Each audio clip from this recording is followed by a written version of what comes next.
Okay, thank you very much. I think that we have quite a lot of material in this first round, and now we have at least, I think, half an hour for finishing debate after the first presentation, but I will ask first Professor Noel O'Sullivan to give us brief comments about what we heard now, and then we'll start with the open debate. I enjoyed all the papers, but will only comment on two aspects of Misha's because they're issues on which I have tried to make up my own mind, although I'm still in the process of doing that. The first is the issue which Misha raised in passing in connection with Schmidt in one way and Berlin in another. The political theory must always begin from a view of human nature. You have to decide in some sense what a human being is, and you presumably be faced then with the question of whether you think they're nice creatures like Musa potentially, or whether they're rather nasty as St. Augustine does with original sin. You'll be faced with all these massive questions about human nature. A great turning point for me was when I came to feel that political theory doesn't require and doesn't begin with a view of human nature. And that moment came when I read an essay by David Hume called On the Independence of Parliaments, in his moral and political essays. And Hume begins that essay by saying that anyone who's thought about politics will realise that wisdom or practical, that political theory, study of politics, begins in effect with the concept of prudence, not with a general view of human nature, but with a concept of prudence or practical wisdom. And the interesting thing for me about Hume is he said this wisdom in the political sphere depends upon pretending. Wisdom is based upon pretending. What do you pretend? Hume says, and you could learn this from Aesop's stories, Hume says you always pretend that your fellow men, the term he uses, are neighbours. You always pretend that your fellow men are evil in the political context. If you do that, you will make sure you create institutions which have checks and balances, which have a rule of law, which have a system of accountability.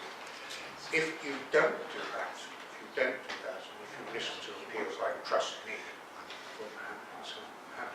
and things go badly wrong, then Hume says at least one thought may cross your mind, which is you've had it coming. So I liked Hume's contention that political theory depends upon a concept of prudence, which itself depends upon a pretense. He says, of course, in your private life, in your moral life with your friends, you would not make this pretense. You would not assume that they were all knaves. It would be based with your friends. You would always assume that you would always respect them. You would assume they were capable of something.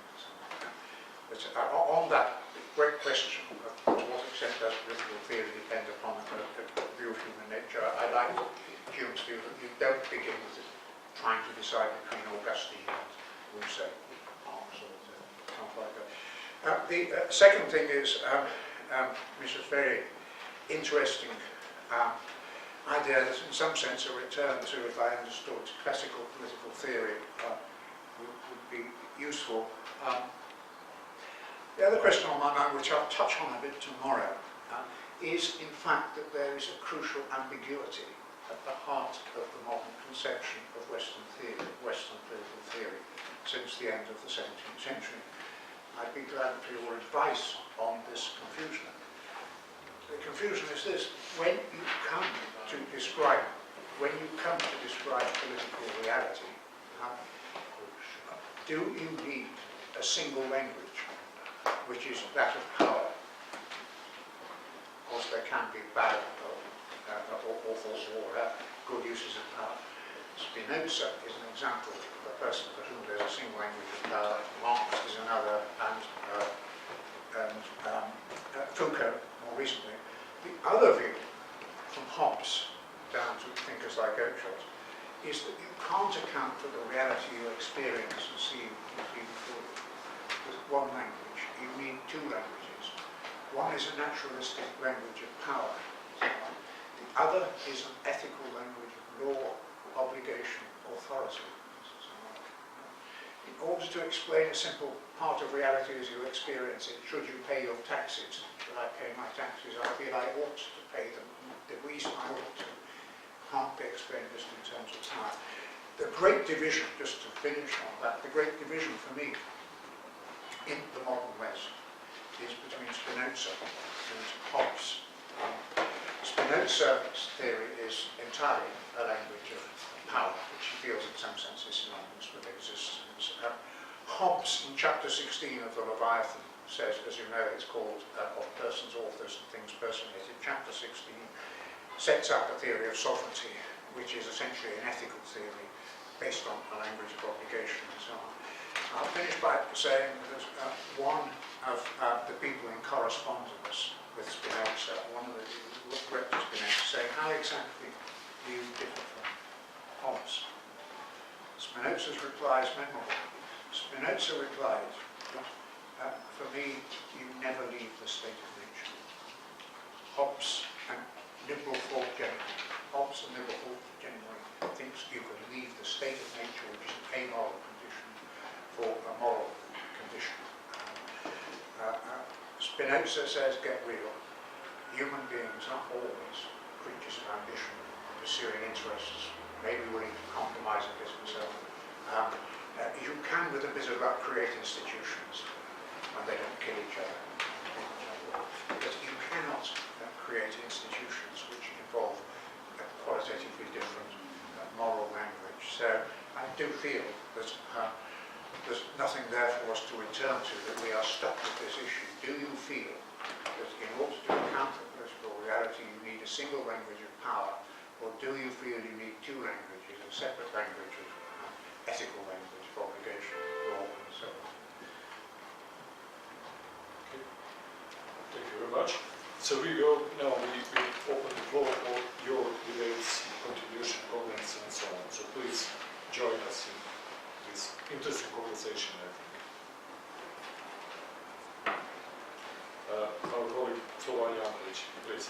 Thank you. Well, I'm not a political philosopher, and I just wanted to maybe try, because you said eventually we could give some hints, some thought on this ambiguity that you just presented, that you will speak of tomorrow.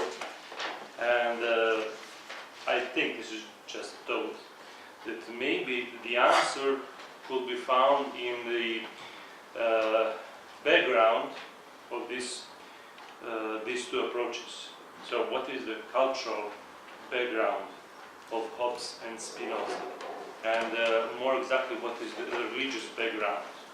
So if we speak about the Spinoza, then we have to understand the world of the European Jewry of that time and the teachings that Spinoza had. And so in that time, the already Jewish teaching was very much changed since the times of when, for example, Jesus Christ was since 2000 years ago. So in the Middle Ages, and especially in the 16th century and after, the Talmudic teachings change the view of the nature, change the explanation of the relations among man and between man and the God. And in that time, there was teaching more animal, let's say, and especially about the goyim, about those who are not Jews. So the view was pretty much pessimistic back then in the Jewish culture and Jewish religious teaching, while Hobbes started from the different background, obviously. So this is maybe an answer, or good start. Explanation. Thank you very much. Can I just make Yeah, of course. just one reply as a footnote to that. I'm sure you're right. relevant. But I think the issue remains, and if I were to restate it, there was one concept of the political which I didn't consider because I hadn't. But I'm thinking in particular of the debate between Habermas and Nicholas Luhmann. Luhmann is a representative of systems theory, reducing that debate to what I was talking about. The essence of Habermas's theory, if you ignore the detail, is that you need two languages.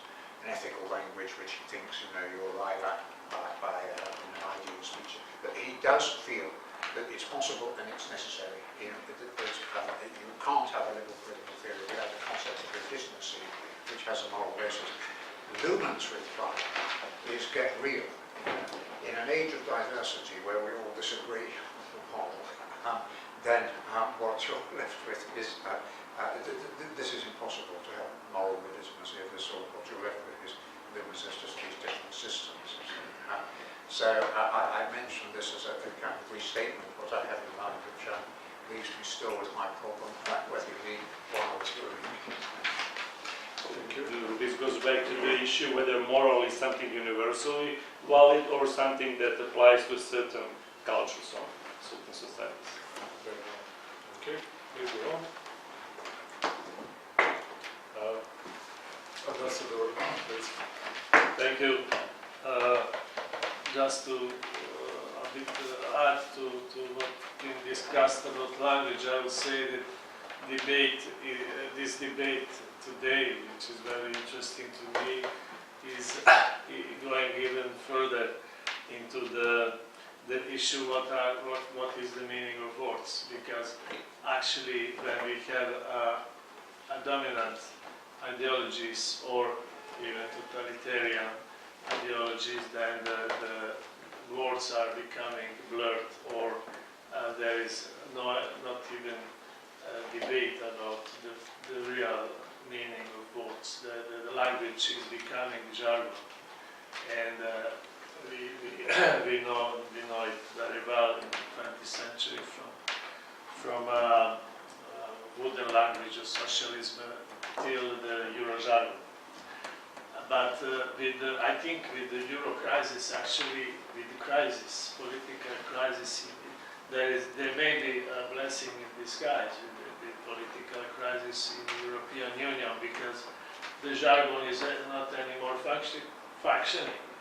And what you describe as a crisis of concepts of European integration actually is de facto the shift in the reality of the reality. And we are with Brexit, actually I think we are moving from integration of Europe into into kind of balance of power in Europe, with Great Britain on one side, Russia on the other, Turkey on the third, and in the middle kind of continental Europe, which is permanently in flux. But my question may be, is really the crisis something exceptional for European Union? I would even argue that the lack of crisis was the exception, accident in the late 90s, that the European Union actually has been evolving all the time with the different types of crisis. Maybe, what would you describe as the essence of crisis today, politically speaking?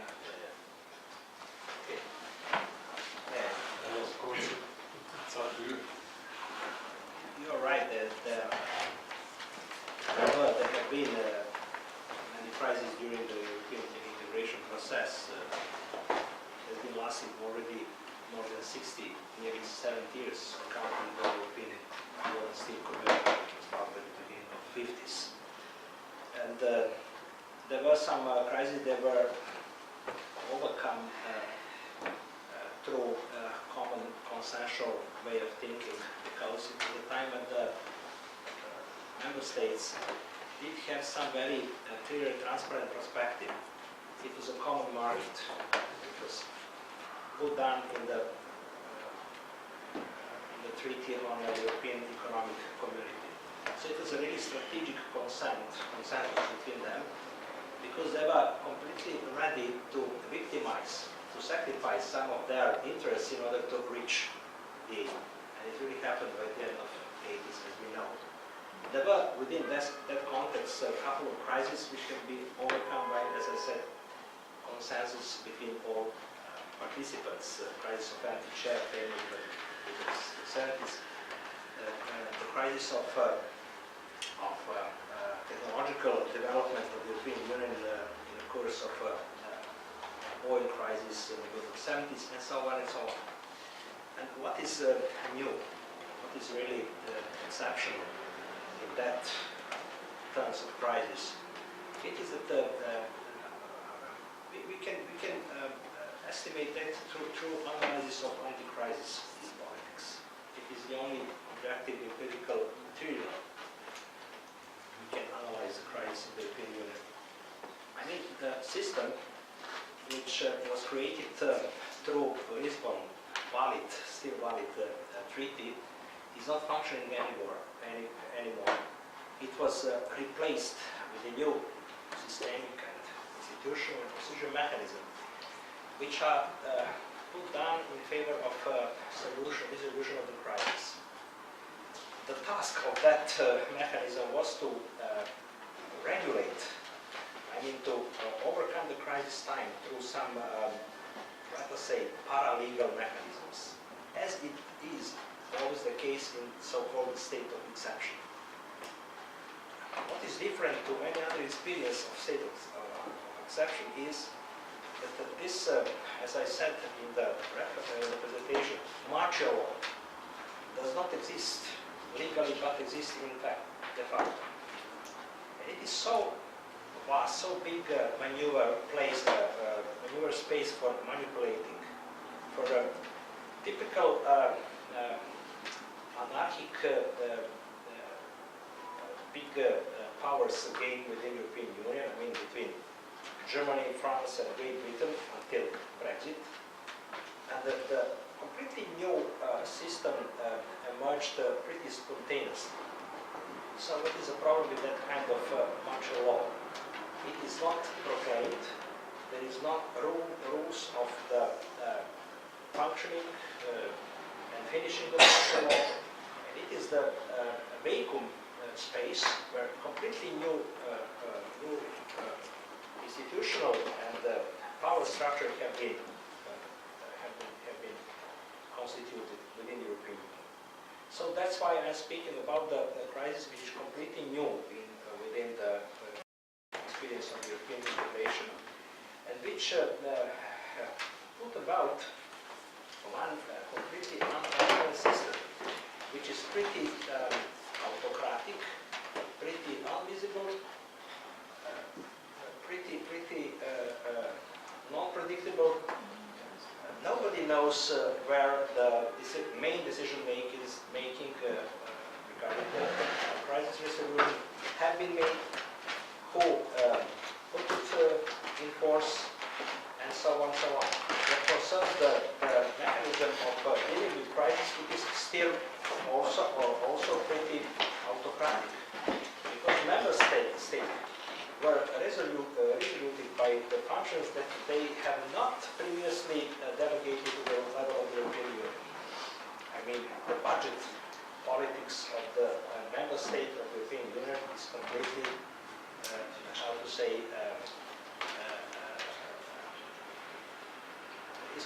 put down to the control of the Commission.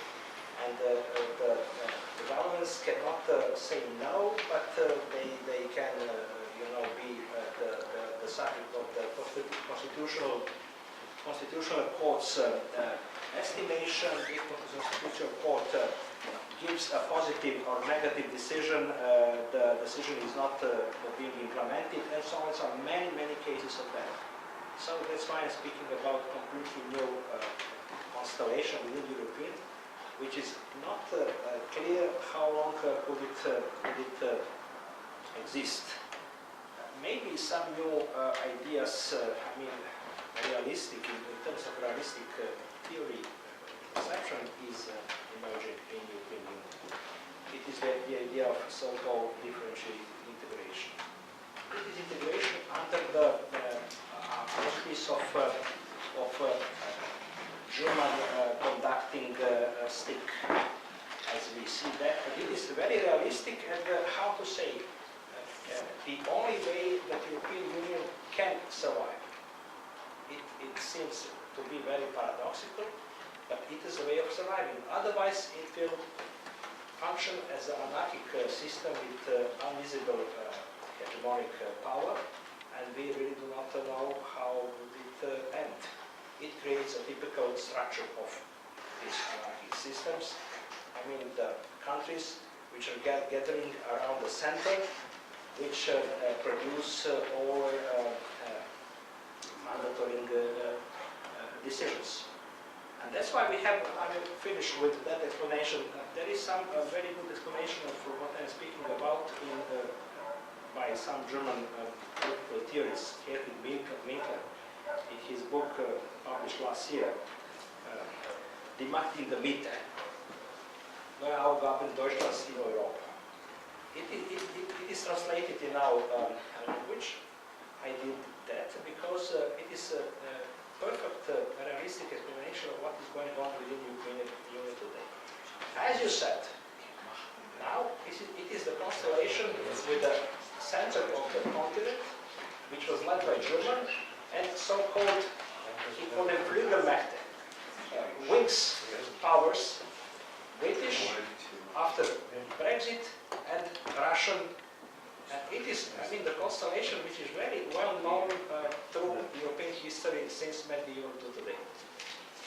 So, now, the matter of discussion, whether it is good analysis and so on, but very interesting that that kind of idea are very prominent all the time. They are somehow hidden. Germany is not ready to be apparently leader. It is leading from behind, because they are not ready to take over the responsibility for the future of Europe.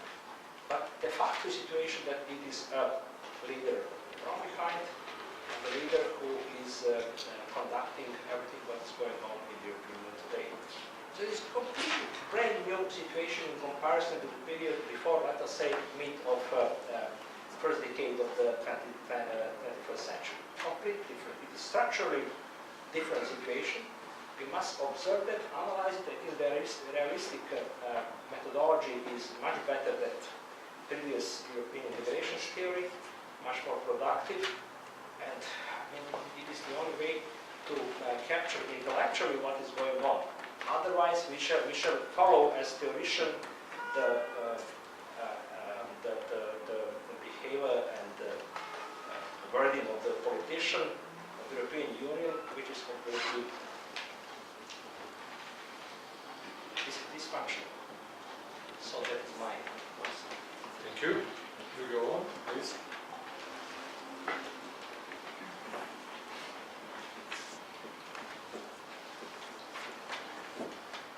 Got some comments? I would use the opportunity then to just briefly comment before some other colleagues maybe join us. So it's also, I'm following what Professor Samardžić just said, actually this is new situation in that sense that de facto we need new theory to understand reality. I mean, if I may summarize, the institutional classical theory is not really functioning, not showing how Europe, let me say German Europe, which is more or less defined like that after 2007. We spoke about that, for example, who is leading the foreign policy of the European Union. It's Angela Merkel, in all the crucial situation, she is the one that is coming and delivering or making crucial decisions. It's not Federica Mogherini or anybody who is connected with the institutions. So in that sense, really we are forced to try to, as a political theoretician, to try to really somehow define how is, normativism functioning within reality. But actually, I wanted two things just basically to stress and to ask Professor O'Saliven for some comment. First, you mentioned the importance of Kosović's book from '59. I remember actually when it's the famous story when Julien Point defended his PhD in 1963 on Carl Schmitt in 1965, the famous book, The Essence, the Politique, or The Essence of the Political, is printed in French, and it was like total horror when he came with the idea that he should, defend to speak anything of Carl Schmitt. In the meantime, I mean, especially from the 90s, there was this famous revival which started with this Telos debate in 89, if I may remember, when Kennedy published some of his work, and the huge debate. And actually, I think that just to summarize that interest for Schmitt and this revival for Hobbes, also for the auction, somehow is showing that it's good indication of what is really happening with political theory, that it is not able in many ways to show us what is really going on, and that we have to return to some basic concepts. And that's why I think that the contribution of colleague Dostanich is very important, because it is opening the old classical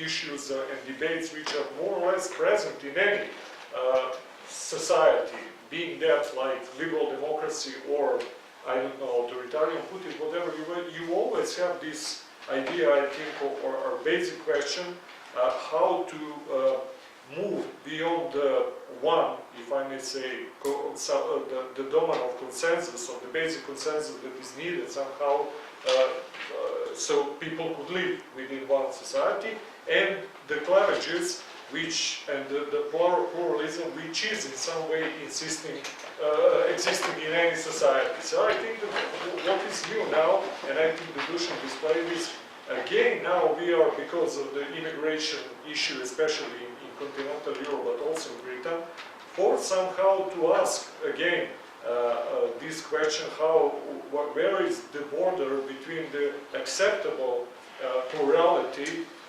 and the basic consensus of the society. So in that sense, I would like you to give us your comment about this idea of, which I mentioned briefly, about the new cleavages, especially this, as they call it, no-go zones, and return of the plural political systems. I mentioned that you have Sharia as a, let me say, de facto functioning legal system within many of the European countries, but Britain had its own experiment with, let me say, normatively including that, if I'm not wrong, within its system. How do you see that? Because it's, for us, I think it's totally new. I mean, classical European political theory and European idea of the state in the last at least 150 or 200 years was understanding one legal system obliging all the citizens within the one territory, and now we have something which is maybe known from Ottoman history, like a millet system, in which you have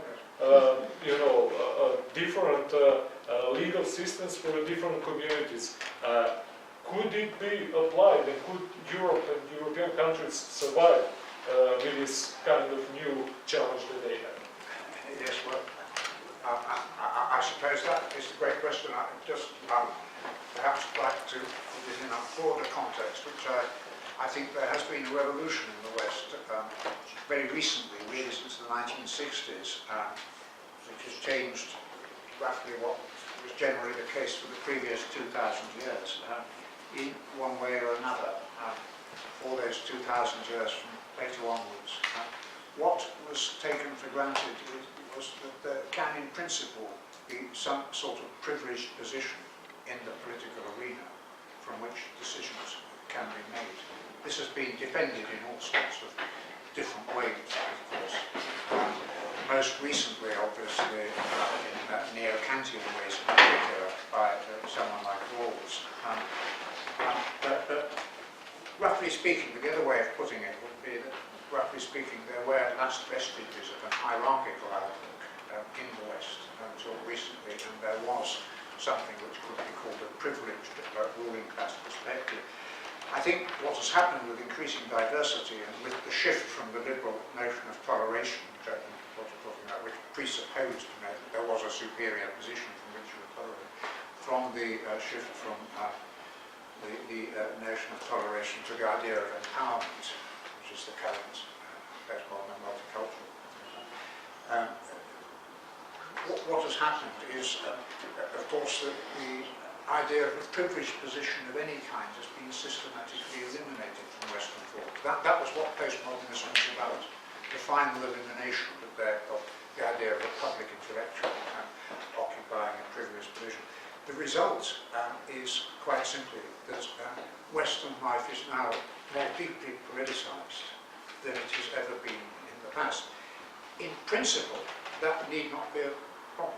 If you have an electorate which is sufficiently politically literate to cope with that, then it's not in principle a problem. But if you have electorates which are deeply divided, which are apathetic and so on, as we have, then it is a great problem. And the pessimistic view would be that the answer that we'll find is the one that Foucault foresaw in a kind of modified version of Hobbes becoming a surveillance society, the Leviathan maintained through electronic technology. That may be the relatively gloomy portrait of the West. So I think the Millet system and so on, I think that was quite optimistic. I wish this was open to us, but I think our future is really cameras, isn't it? Surveillance, electronics. The only thing that can preserve everything, you know. Okay, Professor Samardžić and colleague Dostanīć here. I did provoke with both Professor O'Sullivan and colleague Dostanīć with their reflections on Carl Schmitt's political theory. That's why I would have some comment, some question for them. Well, it is well known that he was a fan of a state form of political community, unique. And he was very committed to that European theory, as well as for the so-called Ius Publicum Europaeum, as an international order which is functioning under some common rules. It's also well known that he was criticizing the decisions of Versailles Treaty, not because it was punished Germany, but it started the so-called criminalization of the international law. We know his works on that issue took place in the beginning of the second decade of the 20th century, immediately after Versailles Treaty have been signed and put in force. So afterwards, I'm particularly pointing out his devotion to the state-centric way of thinking, both in internal and in external international relations. His intellectual career finished with a completely other subject. It is only international law that is not anymore state-centric law, since he observed the Second World War as a situation which is born a new relation in international relations, practically, so-called emerging of the, as we said, Großraumordnung, big spaces under the common rule. As we know, after the Second World War, the bipolar structure of the world has been established, and it has been lasting, until the 80s. So he just abandoned his state-centered theory, not because he was changed his position regarding that, because he felt that the process of globalization, as we call it today, is rapidly going on, and some new reflection on that new constellation should be established. What was his idea about so-called Großraumordnung? Well, he called in his article in 1940, rechtliche Großraumordnung, big order, a big world order under international law. So it was the idea. And what is going on after Whipple's structure, it was the emerging of the world order without international law. I mean, what is going on, it is abandoning of all elements of international law, which have been put after the Second World under auspice of the United Nations and Helsinki document and so on and so on. It is just the process of abandoning, of abolishing of that. So it is some comment regarding, your and Dostanić explanation about Karl Schmitt. What do you think about this shifting of the center of analysis of Schmitt from state-centered political theory to international order-centered? What is the estimation of that this shift in intellectual shift of? Since we are running, I could just technically out of time, we have just for final remarks from colleague Dostanić and Professor O'Saliven, and then we have to grab some coffee, like 10 minutes, and cookies, and after that we'll continue with this, I think, quite an interesting debate. So please, Dushan. Well, thank you for your question. Regarding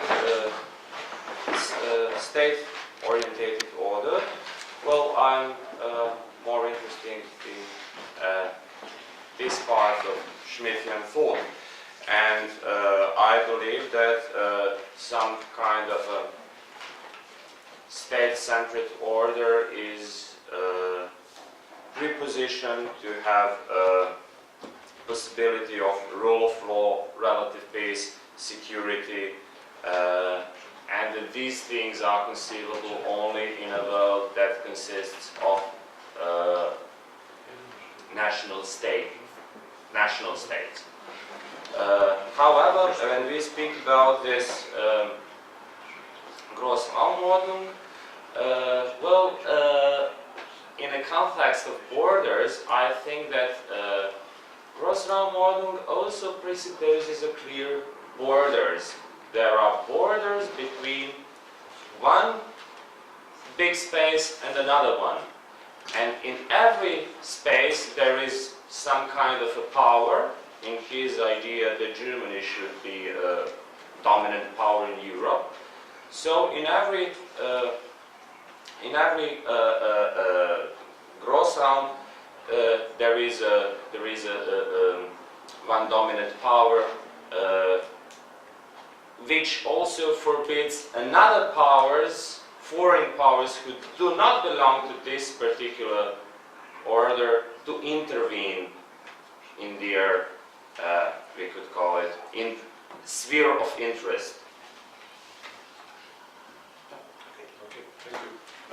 Well, it's interesting, by the way, to mention that Japanese at the court, the martial court after the Second World War, were trying to generate some politically defend themselves, that actually they are following the lines of the Monroe Doctrine, actually. And by the way, who we recently, the well-known Russian thinker, in 2008 published a book, the fourth political theory, sorry, in which he tried, in not really, I would say, how should I put it, systemic or nice way to revive this idea, in the sense mostly defending the right of Russia to have its own, if I may say, Großraum, since the Americans are having all the rest, as we put it inside. Sorry for a short comment, please, Professor. Yeah, just very briefly on the 2 points. I think it probably is the case that the nation-state remains the only center of legitimacy we have, but that to that I add that it's extremely and increasingly precarious, and the traditional language of legitimacy is itself disappearing. So the problem is quite dire. On the second point, I do find the most interesting part of Schmidt's work on the vision of the international order after 1945. I would just go a step further. I think it's what you put in mind there. So when what is interesting about Schmitt is that he's saying, I take it, the post-1945 order is primarily characterised by the remoralisation of politics, and the UN is an instance of that. Schmidt says that begins after the Second World War. He's very interested in his remarks about the role of America after the First World War. He wanted to hang the Kaiser. Schmidt says this is the great moment. That, previously, the Peace of Westphalia had eliminated demonization, but the American influence increasingly has led to the remoralization which crystallizes in 1945 and is the situation which obtains down to the present day. It is, I think, so beautifully brought out in the relationship between Trump and the North Korean leader, little rocket man and all the, infected. I normally conclude these thoughts by feeling I'm glad to survive, and I hope it lasts for another few days. Thank you very much. This is the way how to finish. Actually, we are finishing the first panel, so actually 10 minutes, and then we continue with the second panel. Thank you all very much. Please help yourself with coffee and the cookies. We'll continue now, and as fellows from the Monty Python Flying Circus would say, and now something completely different. First, Jovan Čavошki will give his lecture on China, an attempt at constructing a non-Western theory of international relations, the Chinese case. Thank you. First of all, I'd like to thank Mr. Ďurkovich for inviting me to this seminar, because I'm not an expert in political theory. I'm a historian, above all historian of international relations, but since I did my PhD in China and have studied Chinese theories of international relations, I was asked to come here and present something completely different regarding the, let's say, the Asian or non-Western theory of international relations. Throughout the 20th and 21st century, theory of international relations, in short IR, has been largely dominated by the Western, we could say even Anglo-Saxon, theoretical concepts of realism, liberalism and constructivism, with an also non-negligible presence of Marxist thought among some of the Western intellectuals. Furthermore, we can even say that IR studies in the United States belong to the core of this kind of research, representing the essence of the Anglo-Saxon domination in this field of thought, while European and non-Western contributions to the development of IR theory could be perceived as a semi-peripheral and peripheral strivings towards either integrating themselves in the dominant Anglo-Saxon IR theory discourse or strongly challenging the Western-centric or Anglo-Saxon-centric mainstream IR theory. The West already had an early start in this field, and others now need to catch up, more or less successfully. In fact, neither China nor any other Asian country, not even Japan, could fit comfortably into these theoretical patterns, mainly offered by the Western thought and historical experience, which had shaped the evolution of IR theory until today. Some authors, like Indian Amitav Acharya, have called on academia to construct a truly global IR theory that would largely reflect the intellectual and political diversity of the world, thus stepping out of the Western-oriented framework of elaboration. Therefore, questioning and overcoming the Western-centric nature of IR theories has been an ever-present tendency among non-Western politicians and political scientists ever since the Cold War years. However, there has not been any comprehensive and widely accepted non-Western IR theory to globally challenge the intellectual domination of the West in this field, or to construct an international or even a regionally oriented theoretical framework for interaction and cooperation beyond just Western-driven concepts and experiences. Most of the work done today has been more devoted to testing and applying Western concepts and models than to making an authentic contribution to the creation of non-Western IR theory. Nevertheless, non-Western nations and scholars have been trying and still do to construct a non-Western IR theory that would be applicable to the specific conditions and experiences of their respective countries and regions, also with an eye on theory's worldwide productiveness.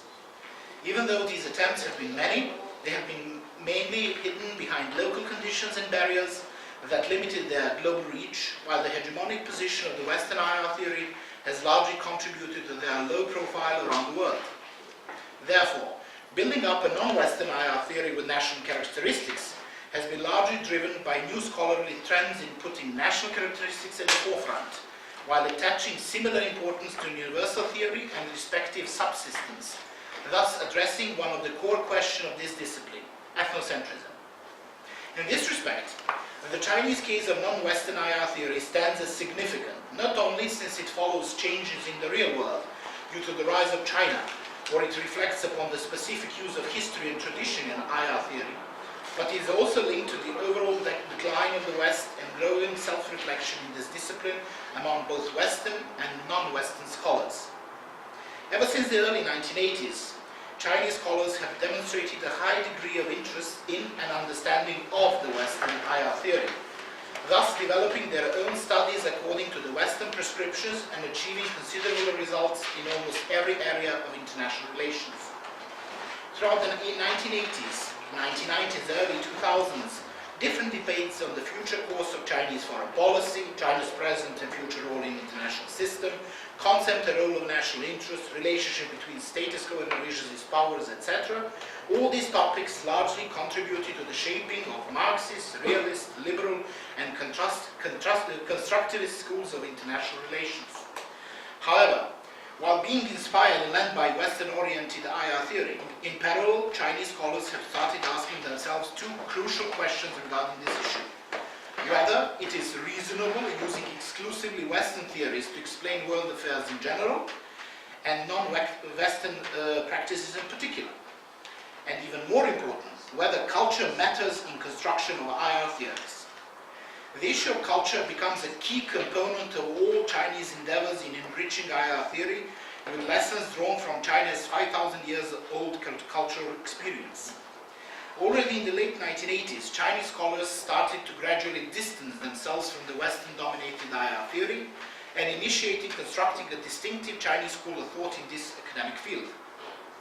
There have been several attempts at carefully defining China's possible contribution to IR theory, including, as they said, the call for indigenization, in Chinese, 本土化, Sinicization, or 中国化, or more recently, Chinese perspective, 中国视角, and Chinese IR theory, 中国国际关系理论, or Chinese IR theory, IR theory with Chinese characteristics, 中国特色国际关系理论. In recent years, many Chinese scholars have issued calls to their colleagues to start thinking independently, not merely copying and transplanting Western IR theories and ultimately striving to become knowledge producers themselves. Even though understanding of the Chinese school of IR theory is still somewhat blurred, while different Chinese scholars see differently the basic issues pertaining to it, particularly in the realm of international applicability, relationship with Western IR theories, shaping of the theoretical hardcore, methodology, knowledge about Chinese and Western thought, etc. Still, there are three converging understandings of the Chinese school. First, all scholars have reached a consensus that the Chinese IR theory, while constructing global politics, should use something uniquely Chinese, like Chinese history, Chinese culture, tradition, political thought, literature, etc. Second, evident change in global dynamics triggered by the rise of China is also closely related to the rise of the Chinese school, particularly since the rise of China has pointed to some of the deficiencies in Western IR theory, as it has also raised many new questions with the issue of legitimacy in a changing global order as the paramount one. Third, parallelism in development between Chinese IR theory and the mainstream IR theory, where Chinese school must exercise a certain role vis-à-vis the Western thought, either by complementing or enriching the mainstream, sometimes challenging and providing alternative to it, or eventually even replacing existing IR theories. Most scholars agree there are three distinct schools of Chinese IR theory present in today's China. What is common to these three schools and scholars who embody them is making theoretical innovations based on Chinese history, culture, tradition, and experience. First is the school personified by Qiyaxi, scholar who first coined the term Chinese IR theory, a constructivist who brings together social constructivism and Chinese traditional philosophical thought. Contrary to the concept of rationality which dominates the Western theoretical discourse, whether realist or liberal, Qiyaxi introduces relationality, so based on relations, relationality into the hard core of Chinese IR theory, a concept largely associated with Confucian cultural communities. However, he does not intend to replace rationality with relationality, but he suggests a synthesis of these two concepts in order to achieve deeper analysis and understanding of world politics. In essence, Qin strives to make relations, not states or individuals, the basic unit of analysis in redefining key concepts of higher theory, while at the same time claiming that the three underlying assumptions of his higher theory.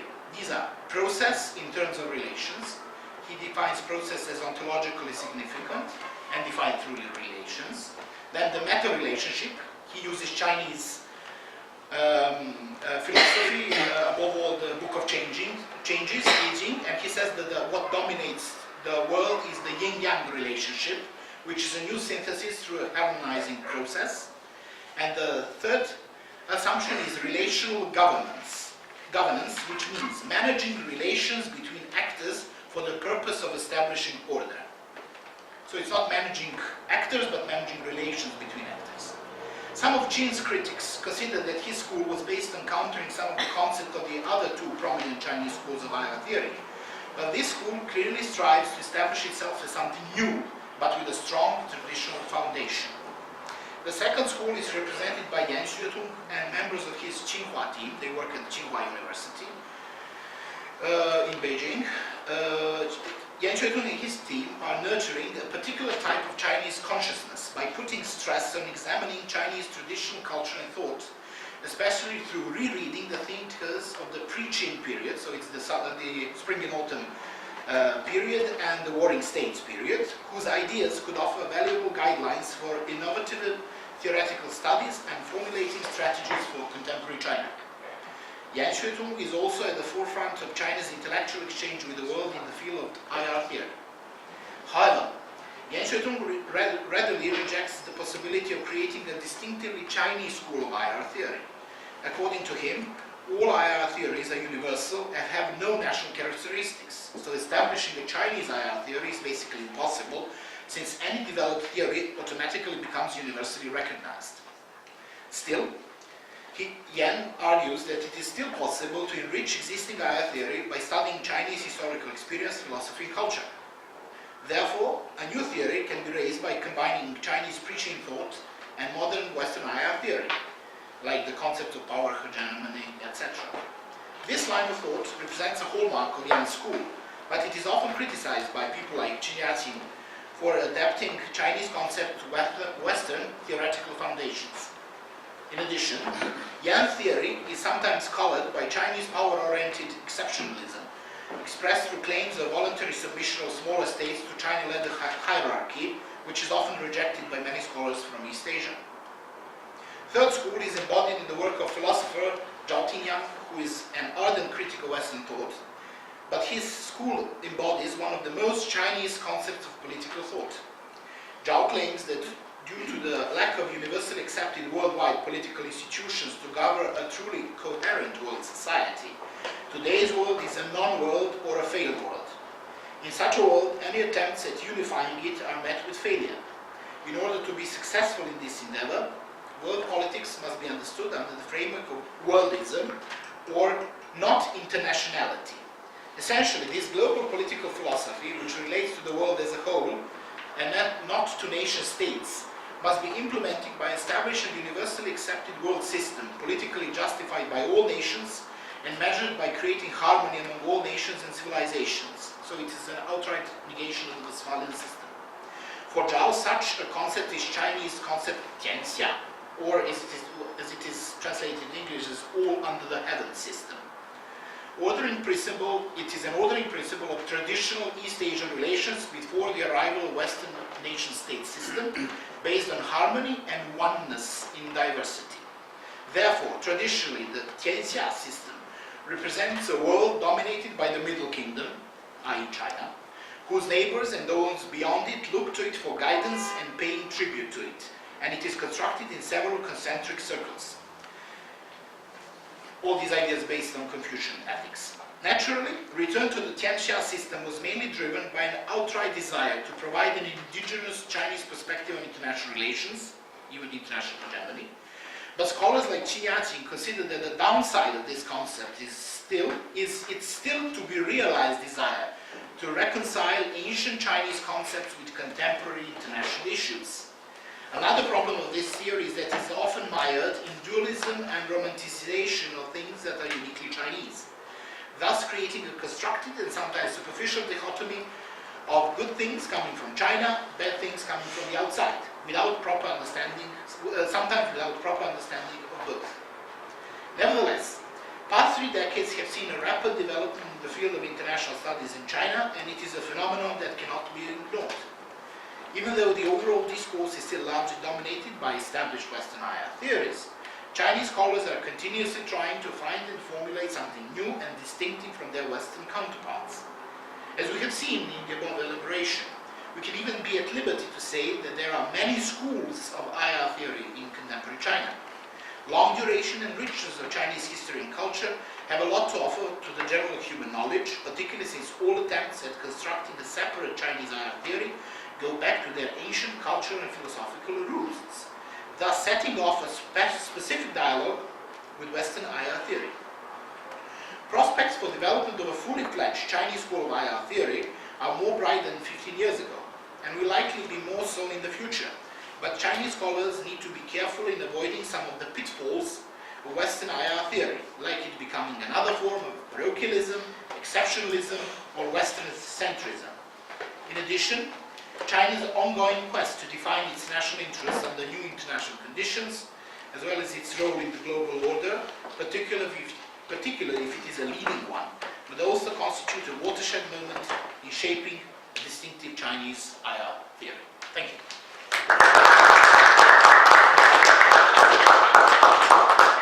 Thank you, Јован, for this unique opportunity to introduce us and inform us with the political thought that is, least to say, not really known to us. Unfortunately, of course. Now I will give floor to myself.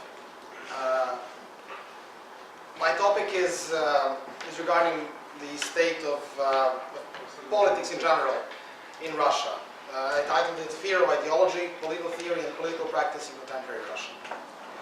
From the ideological background of communism, which in turn meant breakdown of existing morals, values, educational and economic system, Russia emerged. It emerged from the ruins of a very rigid and inflexible ideology, which meant that in 1991 it had an urgent need to redefine itself somehow.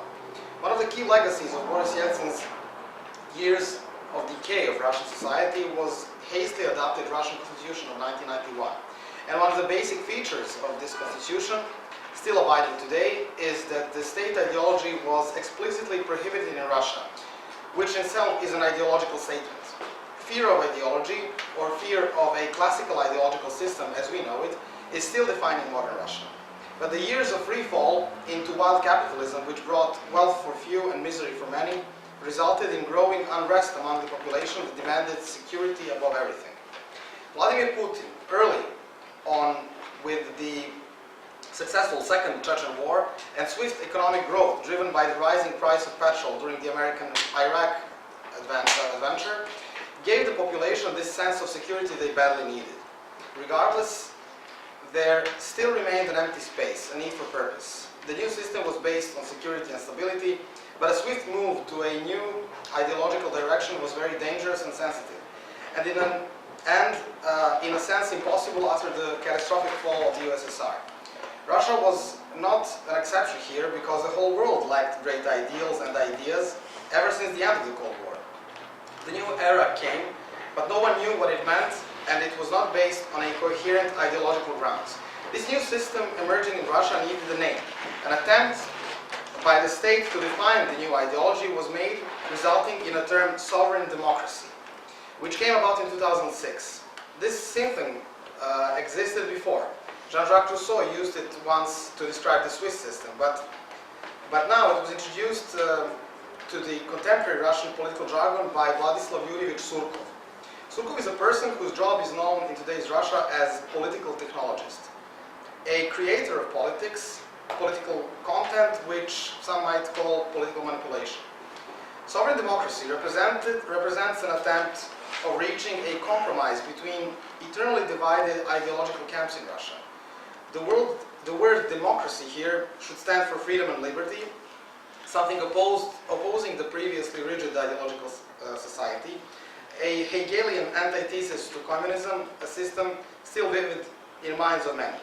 system that controlled its citizens. But at the same time, in the minds of many Russians, because of their experience with the democratic capitalist transition, which in reality meant raider privatizations, looting of public property, poverty, the word democracy was degraded and associated with general feeling of uncertainty, lack of security, and loss of state sovereignty. That is why the word sovereign stood in front of the word democracy to check and balance it, and essentially to provide necessary psychological insurance. Having this context in mind, in order to please all of the ideological camps, Putin's Russia reinvented sovereign democracy as a very important political formula. Its main quality was that it represented syncretism. The idea was that it should be broad enough so that everyone can read into it whatever they liked. The examples of this syncretism is, for instance, Russian national anthem, which contains Soviet melody and new words. The army symbols, Romanov eagles, are attached to the communist stars. Kremlin towers have now both red communist stars remaining from USSR, and the two-headed Romanov eagles were brought back. The Red Army's victory in World War II is glorified, but not the Bolsheviks. Syncretism, in fact, is the main characteristic of this non-ideological, fluid, and flexible formula. This flexibility is starkly different from the rigid system of ideological dogmas. Thus far, it worked well, and so far this flexibility proved to be the strength of the new system.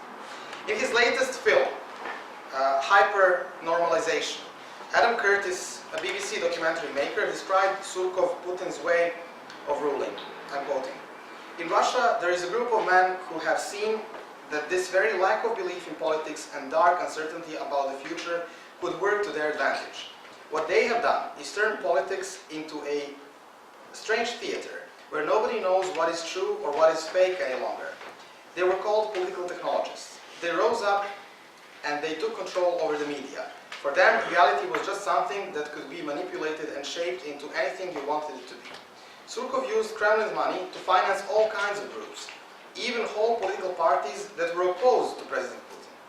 Both Donald Trump in America and Vladislav Surkov in Russia had realized the same thing, that the version of reality that the politics presented was no longer believable.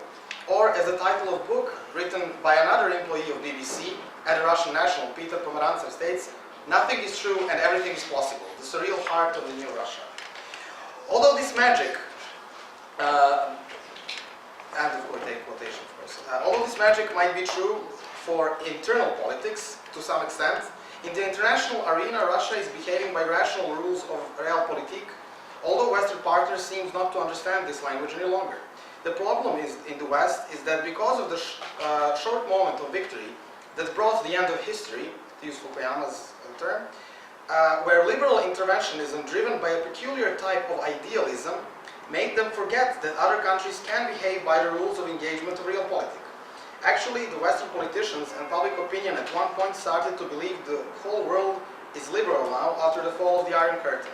This belief itself became a rigid dogma, somewhat like communist dogma of USSR, now after the fall of the rigid dogma that made them blind to notice a new emerging reality in which a country like Russia, in a time of post-ideology, can invent an incomplete, postmodern, anti-ideology based on syncretism of everything it likes to integrate, regardless of any dogmatic scruple. Western dogma based on the responsibility to protect was incompatible both to Russian realism as well as to post-World War II international law and order. And therefore, it endangered the whole of international order. For the political West, Robert Cooper's breaking of nations rules, enforced by the Clintonian and Blairite idealists in the aftermath of the Cold War victory, was, according to them, just something the whole world should adjust to. Soon enough, Cooper and others like-minded were proven wrong. Henry Kissinger was probably the only Western diplomat of large format who actually understood what is going on in Russian behavior in the international arena. He traveled to Russia, often spoke with Putin and his own counterpart, Yevgeny Primakov, on many occasions. But it seemed there was nobody to hear Kissinger back home. But this is a whole another story. coming back to Russia, there are three broader ideological camps in Russia today.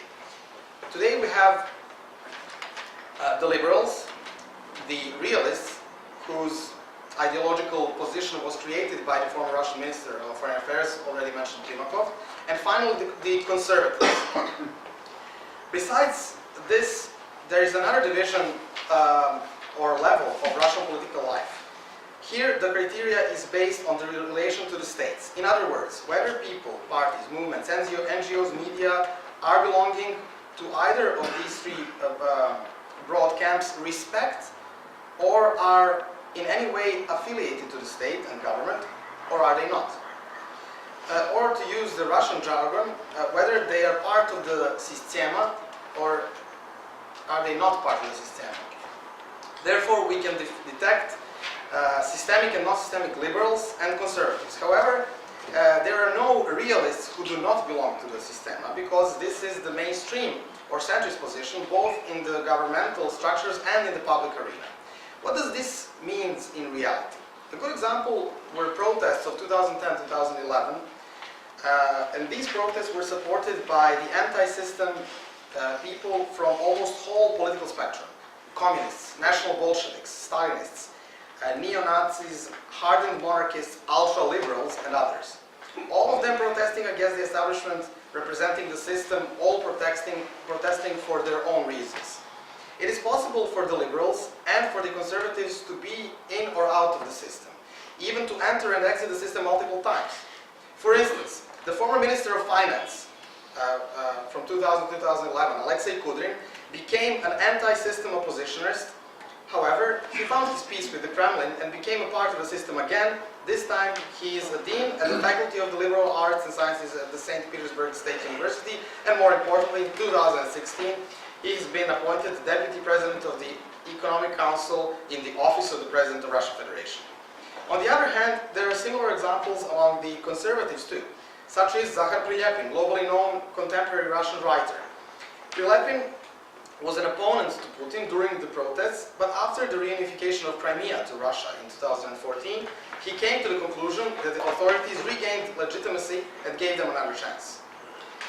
There are certain ways to understand and locate who is who in Russia, in Russian ideological map, by posting what I like to call control questions. First among them is the attitude towards the Russian constitution, i.e. whether this document should be changed or not. While the realists avoid this topic, liberals talk about it in the way that the state should provide an environment with more liberty and give up parts of its prerogatories for the benefit of the individual. Finally, for the conservatives of all various kinds in Russia, whether they are national Bolsheviks, Stalinists, Eurasianists, monarchists, or others, the main flaw of the constitution is that it forbids state ideology. The second control question is Ukraine. Even some system liberals were against the Russian reunification with Crimea or annexation of the peninsula. Again, the way we define this event is depending on the ideological stance from which one looks at this matter. Of course, the conservatives think that Ukraine, Kiev, especially as the mother of all Russian cities, is historically Russian land. They claim that the behavior of Russian authorities towards the Ukrainian crisis was far from satisfactory. The realists were not loud while the Crimea operation was cooking, but were compliant with the official position of Kremlin when the reunification became official. Especially because of this pattern of behavior, maybe the most important name of the contemporary Russian conservative thought, Alexander Dugin, said that realists in Russia are in fact hidden liberals. Or in the words of liberals, in his words, liberals are the fifth column and realists are the so-called sixth column. The fifth column are all the system and anti-system liberals, while the sixth column are the realists who, within the system, who obstruct the authorities in making patriotic moves, but once the authorities do such a thing, they become the apologists of such an approach. The third control question, and final, is regarding the Central Bank of Russia, or its powers and status of an invincible institution independent from other branches of government, especially the executive branch. The conservatives regard the central bank as a foreign institution, a body that is independent from Russia and in essence as being a part of the American Federal Reserve System. The face and villain in their eyes is Elvira Nabiullina, the head of the Central Bank of Russia. These powers that the banks has are, in the view of conservatives, deriving from the Constitution of 1991.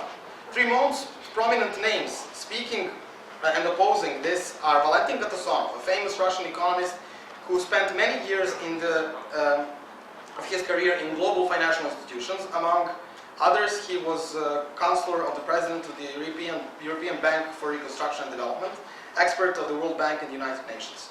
Then there is Evgeny Fyodorov, who claims that Russia is an occupied country. He is a member of parliament and a prominent member of the United Russia Party, who claims, as I mentioned, that Russia is under soft occupation, especially when it comes to financial system. And Sergei Glaziev, who is one of Putin's economy advisors. The realists avoid the question of central bank, while the liberals, especially system liberals, do not see any problem with this institution. Universities as ideological barracks. All of these camps within the system, excluding the conservatives, have their institutional basis within the system of higher education. The fortress of liberals is the Higher School of Economics. Interestingly enough, Yaroslav Kuzminov, director of Higher School of Economics, is the husband of previously mentioned Elvira Nabiullina, president of the Central Bank of Russia. For the realists, the basis is famous International Relations University, MGIMO, Moscow State Institute of International Relations, while the conservatives, in fact, do not have a similar university in which they would dominate. This maybe comes as a surprise for the Western political thinkers, politicians, media, and public discourse in general, because of the propaganda about Russia which they have created and started to believe in. The conservatives do not possess a similar base in a university which will be dominated by them or some branch of Russian conservatives. They do have a club, though, of thinkers called Izborsky Klub. The conservatives have made an attempt to conquer territory at the Lomonosov Moscow State University, where Alexander Dugin held a part of the cathedra for sociology. However, when his views started to differ from the perceptions of the official position of Kremlin, after the May of 2014, he was in effect forced to give up his position in the sociology cathedra. So today the conservatives do not have a base at the university. Most of Russian conservatives believe that Russia is dominated by liberals or crypto-liberals. Forums such as Izborsky are not foreign to the liberals. Their most famous forum is Гајиć Forum, while the liberals and realists have Valdai Club, which is oftenly addressed by, every time so far, by Putin himself. Similar situation is in the media. Most of the media are dominated either by liberals or by the realists. And interestingly enough, the most oppositionally oriented radio, Echo Moskvy, Echo of Moscow, as well as NTV and 2+2 TV belong to Gazprom Media Group. The only conservative major media is recently founded Tsargrad TV. And it is the only of the kind, founded by Konstantin Malofeev, who is portrayed in Western media as an Orthodox Christian tycoon. Of course, there are minor websites that are dominated by the conservatives, but they are not really big. In fact, the reality is that the conservatives are the only ones trying to create an ideological alternative. In other words, trying to give meaning to Russia, make sense of it, or a higher purpose. I will only state several of them. There's Dugin with his neo-Eurasianism and fourth political theory, probably that is mentioned by Misha, probably the most serious attempt to do such a thing. Then Andrei Fursov, who is a neo-Stalinist, that's how he describes himself, and was guest of Institute of European Studies last year. He is trying to create a new science with the disciplines and methodology that would include conspirology as a legitimate science. Then, of course, historian Nikolai Starikov, nationalist Yegor Bogomorov, already mentioned Katasonov and Glaziev, and Leonid Resheknikov, who was the former director of Russian Institute of Strategic Research, and recently with Malofeev, already mentioned, he formed a two-headed eagle society based on Russian imperial and Orthodox Christian tradition and family values. And I'm concluding now. Putin and his whole system of government seems to be constantly balancing between these three camps. Nevertheless, the ideology cannot be avoided forever. Syncretism has limitations. The great test was 2017, 100-year jubilee of the October Revolution. The authorities, in fact, did not know how to react to this event, how to describe it. So the media machinery diverted serious discussion about the revolution, derailing it to scandal and trivia about the film Matilda, partly financed by the Russian Ministry of Culture, which depicted Emperor Nicholas Romanov II as regarded by many as a saint, as a man who had a mistress. In fact, the fact is that although liberals and realists have most of the state resources, people are more inclined to the conservative camp. This was obvious during the Russian Spring of 2014, which shows that the people are very much inclined to the conservative U-turn. The following events in Ukraine, Russian disengagement and Minsk process, showed that the government was afraid of the true turn towards Russian Orthodox Christian tradition, understood by the masses as a uniting of Russian lands, so they have decided to rebrand Russian Spring into Crimea Spring. In my opinion, what the Russian Spring taught us is that if Russia ever turns seriously toward conservatives, the only conservative turn that stands a chance now is the one which is rooted into the strongest archetype. And the strongest archetype is the Orthodox Christian Byzantine model that was abandoned since Peter the Great and his European Western reform.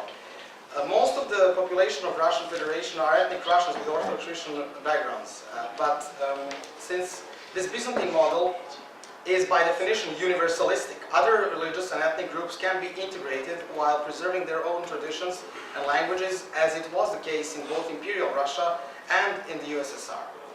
Some shy signs towards this direction were given by the government, but never fully, as the regime is ever balancing between the three camps. However, this turn would mean an end of illusionism created by the political technologists, and is therefore a move that would pose great challenges for the country. Thank you very much. And finally, I come back to the role of moderator. We have a great pleasure to present to you our guest from Zagreb, Krševan Antun Duјmović, from the Institute of Development and International Relations, and he will talk about the theories of collapse of Yugoslavia and the identity politics in today's Croatia. The floor is yours. Thank you, Mr. Гајиć. In fact, the pleasure is all mine. I've been coming to Serbia on a regular basis for years now, over 50 times in Belgrade. And I've been included in a lot of projects and participated in a lot of events in Croatia and in Serbia regarding the enlargement process mostly. And then we tackled the theories about the collapse of Yugoslavia, because I communicated with a lot of researchers, a lot of scholars here, a lot of politicians. So when Mr. Ďurković invited me to come to Belgrade, I had no second thoughts about the topic that I should be discussing, that I should be presenting today. Thank you once again for inviting me. What I would basically just to want to present in this 10 minutes is the identity politics in modern day Croatia. I would make this construct about, I would like to present the construct of the identity politics based on three fundamental sort of points that's being forged in Croatia, and that could be of your interest. Of course, we were part of the same country, Yugoslavia, and maybe it will be curious, maybe it will be interesting for you. Of course, you're very well, you know a lot of things about contemporary Croatia, but still, maybe from the perspective that I come from as a researcher and the person who lives in the Croatian society, this could be interesting. So when it comes to these three fundamental, pivotal points that are part of the construct of the identity politics in Croatia, first I would start with with the most important part is that Croatia is a nation forged in war. In our sort of myth, when I say in myth in Croatia, don't necessarily mean something negative, but it's a myth that's been forged in Croatian mind, in our identity politics, that this is the most important war, and this is the most important event actually in our history. And when we turn back our focus to previous wars or to previous communities that we were part of, Croatia was mostly part of the Austrian-Hungarian Empire. We sort of, in Croatia, the mainstream in our daily politics, in our political elite, but also in a part of our academia. So we're not unified in our academia. We have a huge debate about these issues, but it's, I would say, on the margin. But when it comes to the mainstream, this is the first and the most important notion, is that we're a nation forged in war. This is where we are when we regained our identity, and this is really important in shaping Croats as a nation which has become a victim. This victimization of Croats is really important in shaping our daily politics, our daily routine, and this is the starting point for all discussion. So Croatia is by all means, in our mainstream victim, and this is how we actually communicate with our neighbors, and most importantly, our biggest neighbor, of course, is Serbia. This forging through war is also being used now in debates when Croatia is a member of the European Union, and when we look upon other countries in the European Union, for instance, the situation in Catalonia, and there are a lot of scholars in Croatia that claim that Catalonia actually needs a war if they want to be an independent state. Because as we see the position of the European Union, as we see the position of other countries, they're really reluctant to open the door for a new European nation. And what's been, I would say, even a hysteria in Croatia is that you had a lot of our experts, a lot of our scholars from different institutions that were so praising Catalan independence, actually making some sort of a parallel, which is, of course, it cannot be drawn by any means. The Spanish case and the Croatian case cannot be by any means put in parallel. The other fundament that I would like to turn to is the mainstream breaking up with Yugoslavia. This could be, my colleagues, my friends, of real interest for you, because in Croatian mindset, and is the main fundamental part of the identity politics in Croatia, is that Yugoslavia is a name that you should not even utter. You should not even pronounce that name. As I told you before, I've been coming on many occasions to Belgrade, and I see a sort of continuity in this country. Okay, you might say you're leftist, you're on the right, but you supported Yugoslavia, you love Tito, you hated Tito. But in this country, I don't see this kind of shame of this period. Well, lasted for 72 years, actually. We were founded basically at the same time when the Soviet Union was founded, although we swapped to communism in 1945. In Croatia, we have this policy of what was introduced in the first century in Roman Empire, what the Romans called damnatio memoriae. So the very mention of the country is sort of obliterated, it's erased, it's annihilated, and it should be mentioned in a public discourse. And as I told you, this is something that it's not even a matter of debate. For instance, we had a huge debate in a city assembly of Zagreb, which is really important. As we say, Zagreb is a big head on a small body. 1/4 of our population lives in Zagreb. This is similar to the case with Belgrade. Everything happens in Zagreb, and the most important issue last year in the city assembly of Zagreb was the renaming the square of Marshal Tito. And basically, there's a group of nationalists which cannot cope, with the past, and they come to this first fundament of the identity politics, which is that Croatia is a nation forged in war, and which is claiming that, having, bearing Tito's name in everyday life in a modern Croatia is something which is totally incompatible. For the mainstream Croatia ideologists, identity ideologists, 1991 is the starting point, and this is the ground zero. This is the beginning where everything started, And as I said, forging the nation through war, through iron and blood, was really important for the Croatian mainstream ideology.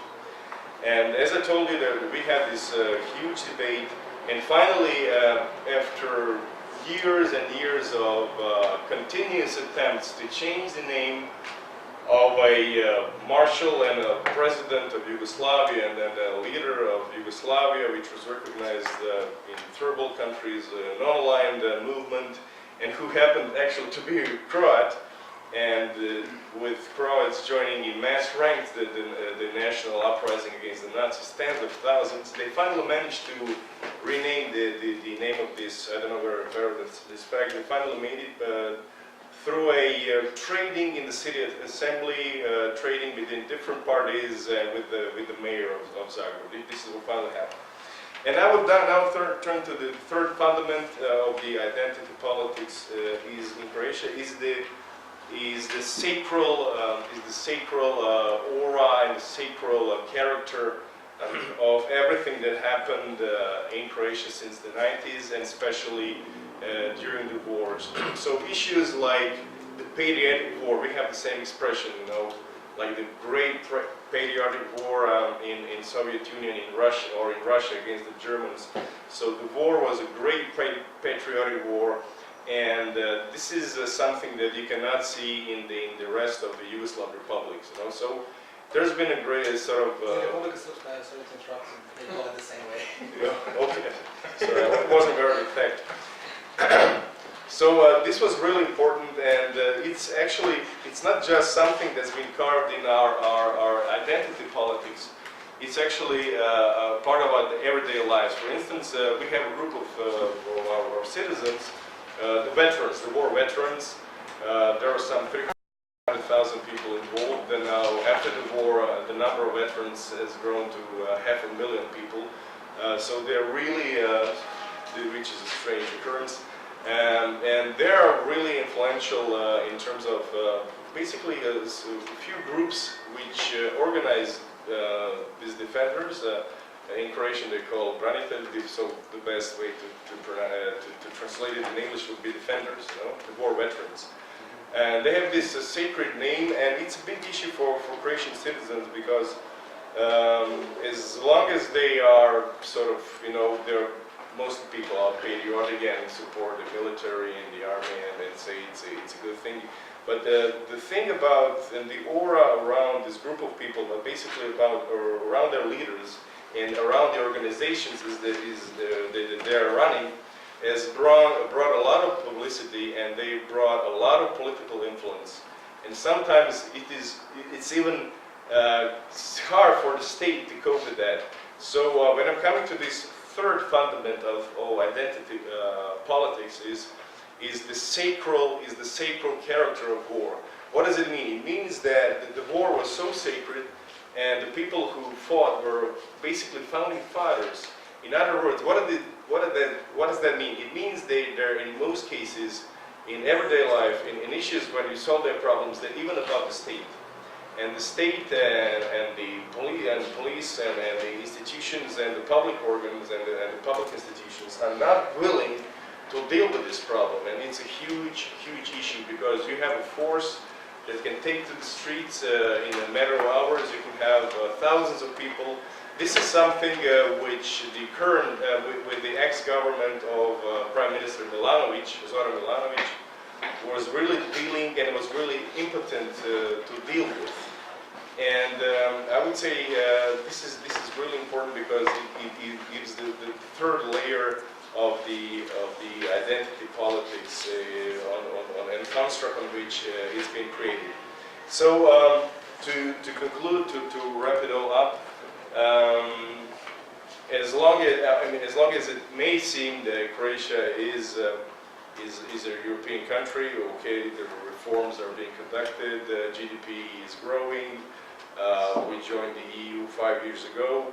So on the surface, things seem to be really good. Our commerce, our trade with Serbia is growing. A lot of people from Serbia come tourism is growing. The number of Serbian tourists. I would say it's a normal European environment, but sublimed, you know, under this is we have still this strong ideology, and I would not call it hatred or especially not racism, because we never saw racism toward Serbs in Croatia, but not in this period. I wouldn't refer to. I'm not talking about the period from 1991, and I'm not going to the past, of course. Correct me. Yeah, but there's this latent and omnipresent feeling of sort of Croatia being threatened by its neighbors. We have this, for instance, you may be aware of that territorial dispute with Slovenia, and of course, and Serbia always, as our rival in the region, is always present, and the mainstream ideology in sort of way needs Serbia, you know. They need Serbia, they need the 90s, they need the war to make this projection and to have this ideology, which is undisputable, and sort of any kind of criticism against this ideology puts you in the margin. So in that way, in terms of our political and identity politics, we still live in the 90s, which is, I would say, still a larger problem. And so it sort of showcases that the region has not been able to make progress from the 90s. And it's a pity that 25 years ago, and there are a lot of analyses where they compare Croatia and Yugoslavia in the 60s, in the 68, in 71, and when new constitution was brought in 74. And they can compare like the 60s in Croatia and Yugoslavia, and now 2017, 2018 to the period of early 90s. And once again, I'm sorry I wasn't referring to the past from 41 to 45. I was referring to modern history of, I was referring to the construct on which modern Croatian identity politics was created from 1991 onwards. Thank you. Thank you very much. Thank you, Mr. Duјmowиć. I just wanted to add, recently Dejan Jović, professor from Zagreb, and Belgrade published a book on that topic, War and Myth. Now I would like to open the floor for questions. Are there any? Jan Gutinović from Institutu. I have a question for Krševan. It seems like there is a competition as an object of othering from the Croatian mainstream ideology as it currently stands between Yugoslavia and Serbia.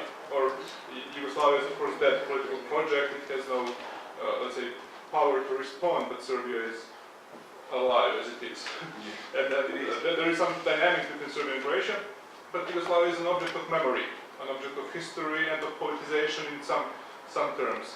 And it almost seems like this sort of the Serbia or Serbs, as we move past the war and the recent war memories, Yugoslavia is being more in the center of, as an object of othering than the Serbs or Serbia is. How it came about, so to speak, because you can hear a word Orjunaši or Orjuna as a derogatory term which President Kitarović, I think, used, which is quite funny from our own perspective, because it's a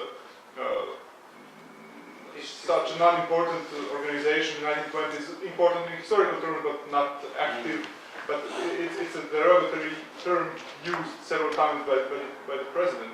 So it seems like Yugoslavia, or any Yugoslavism, if you want, is now a centerpiece against whom the Croatian identity that's being built through war, through war heroism is being built, and not Serbia or Serbs. Am I wrong when I think that this trend is such as it is, or do you have any specific opinion on that? Just clarification, Oriona, for our foreign guests, is the organization of Yugoslav nationalists during the Kingdom of Yugoslavia. 1920s. 1920s. Integral Yugoslav ideology, very short-lived, sponsored by the court of King Alexander, but without much of consequence in wider society.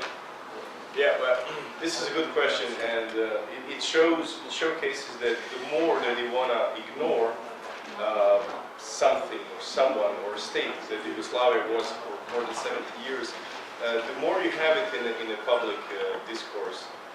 Of course, it's far more better to use Yugoslavia, because as you said, as you said, Serbia is here, so we have to regard Serbia as a partner. And as you said, Serbia is alive, and it's better, to cast all the sins, and everything that's wrong on someone who's dead and who cannot reply, who cannot defend back. And in this case, it's Yugoslavia. And interestingly enough, this in the thoughts and the minds of Yugoslavia, of Croats, Yugoslavia is still alive, but it's something that we should be fret, that we should be fear. And the coin that has been made in Croatia is that Yugoslavia was a dungeon of nations. So we're not at ease without history. So as I told you, for the construct of identity politics, the war in the early 90s and the death of Yugoslavia, and the birth of a nation in the early 90s which is inextricably linked to theories of the collapse of Yugoslavia is of really vital importance. And as you follow, we have basically more or less the same language. As you follow the media, you can see that it is still alive. And if you wanna etiquette someone, and if you wanna isolate someone as a person who doesn't mean well to Croatia, who is against these fundamental, beliefs that we have, forging war, a sacred nature of war, and sacred nature of defenders and everything connected to them, then, the easiest way to etiquette you is Yugoslavia. And as I told you, it's not a word, it's sort of a filthy word which you're not allowed even to, It's worse to be partisan or original than to be a technique. Yeah, I would say that. Yeah.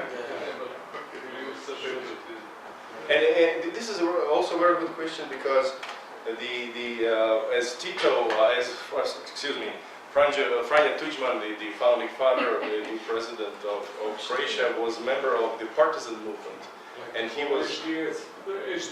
Yeah, many of communists they swapped their dresses and entered the ranks. And as he was also a Yugoslav general, and he was also president of a football club Partizan in Belgrade, So the whole concept was, and this is why I told you, for the shaping of identity politics, it was really important to look back in the 90s when everything was founded.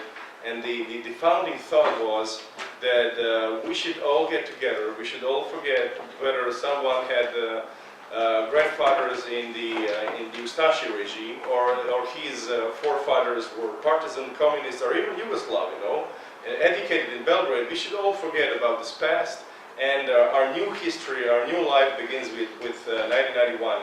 And now, 25 years after that, it's part of the political discourse, the political debate. Now again you have this the notion of Yugoslavia, and I would. Milan, I would connect this to the overall upheaval of nationalism in all of Europe, and this is why they come to the past and use these terms again. And you can see the same cases all around Europe. Thank you. Thank you. Just adding to what you said, better accusation, in my opinion, is when people are accused of being members of the Yugoslav Secret Service. So there is a notion in Croatia, if I'm not wrong, that Yugoslavia died, but the most secret society, all secret society. Yeah, Secret Service. Secret Service. There is this. Especially in HDZ, when they were struggling for power, they were accusing each other of being, of working for the Yugoslavs. Yeah, and now, yeah, it's still really, you can hear it on a daily basis, you know, whether someone was a member of UDBA now, and it's still really, and as I told before, as much as we try to expunge, you know, this discourse, it's still a really vivid and really important matter, whether we're a member or not. Miša. Try not to forget that we are dealing with political theory, basically. You know, I'm joking a bit, but let's try back to the basic issue. First of all, thank you all for wonderful and very inspiring contributions, and I have questions for all of you, so don't take me for all, because I need some more information and clarification, I think also for us here. Starting from Ďurkovich, this was absolutely, for us, you know, we never heard for any of those theoreticians, unfortunately, although I think that we should be, because probably it's going to be people who will, in many ways, define the future of the world in the next 50 years. And it's very clear that China is approaching to the position when it starts to, how should I say, with a huge self-estimation, is not afraid anymore. What we see from the speeches from Xi Jinping, actually you were referring to that, and they had a couple of very nice articles here.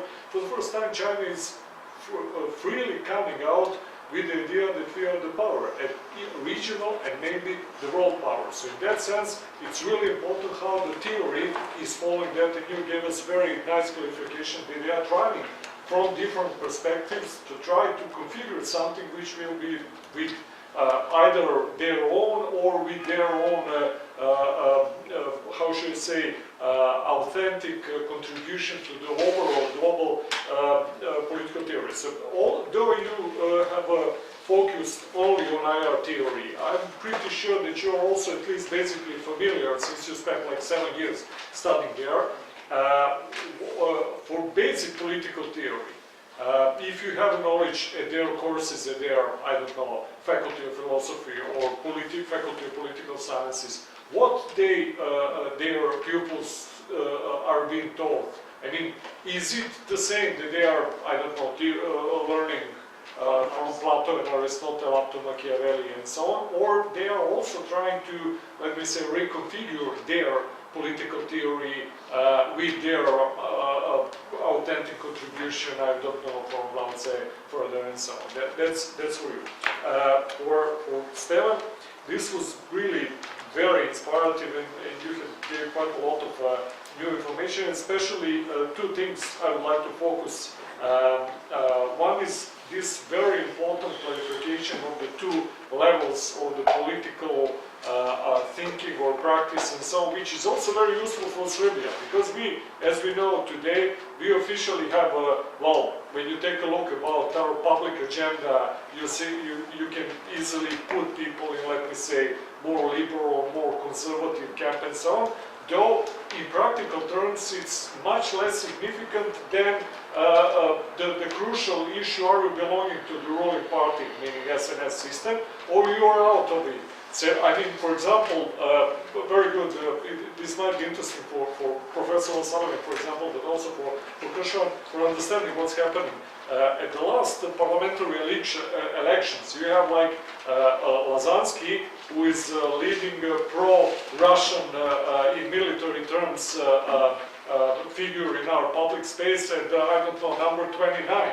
At their opposition, and number 31 as an MP candidate was his totally counterpart and his main opponent in the public debate, the leading pro-NATO figure Zoran Dragišić. But they are both part of the same structure, so it is more or less like with Surkov and like with Putin's system. I think it's more important to have this crucial thing, are you part of the sistema or are you out of the sistema? And this dialectic of how you are being invited and put outside is really very wonderful. Though I wanted just briefly to refer, actually, maybe if you wanted to separate this practical level from, let me say, more ideological level, you put liberals, conservatives and realists. I don't see realists as an ideological. They are very important for practical terms, but I would put more Stalinists. You know, so just as an idea that you have liberals, conservatives and Stalinists, that's very important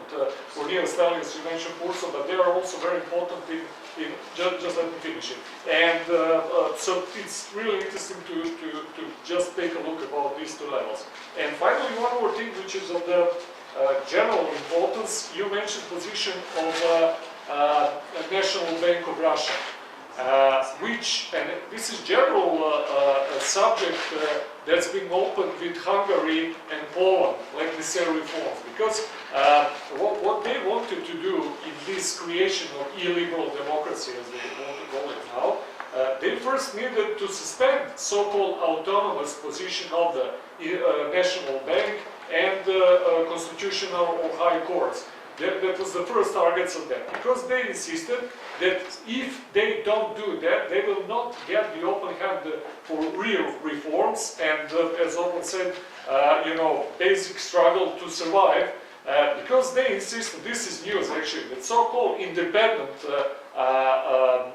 agencies like this, as they call it, for branch of power, are de facto connected with the global system and globalist institution, that they are actually more or less working against the interest of the basic states. So actually, when you follow these debates within Hungary, and who will have elections very soon, and in Poland, you have totally new this cleavage for those who are defending independent position, so-called independent, but actually they are usually pro-Brussels orientated, and those who are insisting that they want to regain their sovereignty, and the first they have to tackle this so-called semi-independency. I mean, it's generally very, very important issue, because usually people who were defending, like, you know, democracy in their countries were usually traditionally defending also independence of these institutions. It is changing very much. And finally, question for Krševan. Sorry for taking more time, but it was really very, very inspirative.